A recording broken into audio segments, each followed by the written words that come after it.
Donald Trump makes rash declare approximately Seth Meyers in trendy late-night time assault. President Donald Trump is placing aside his screeds against Stephen Colbert and Jimmy Kimmel to take goal at some other overdue nighttime TV target, Late Night with Seth Meyers and its namesake host. And he's even claiming that Seth Meyers being 100% anti-Trump is, in all likelihood, illegal.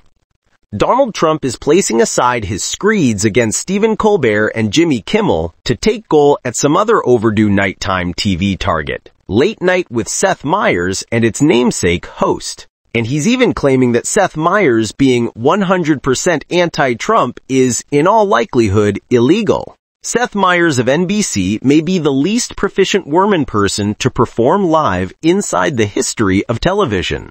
In fact, he may be the worst to perform live or otherwise. In his rant, the former celebrity of The Apprentice stated he had watched Overdue Night for the first time in years and caught Meyers' phase on Trump's latest pontifications about aircraft carrier generation. He talked forever and ever about electric catapults on aircraft providers, which I complain about as not being as appropriate as a great less costly steam catapults. On and on he went, a truly deranged lunatic. Why does NBC waste its time and money on a guy like this? No talency, no scorings, 100% anti-Trump, which is probably illegal. Trump previously known Meyers and This Night Show host Jimmy Fallon as total losers in a Truth Social post last month, as he said Kimmel had zero talency and claimed Jimmy Kimmel Live had worse rankings than Colbert, if that's possible. Previously, in July, Trump said NBC had terrible programming and even worse control, and accused the network of being an arm of the Democrat Party in conjunction with ABC, as he called for those networks' broadcasting licenses to be revoked.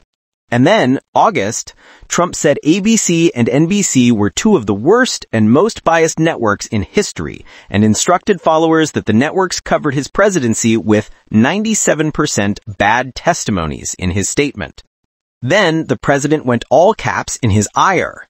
If that is the case, they are truly an arm of the Democrat Party and need to, according to many, have their licenses revoked by the FCC.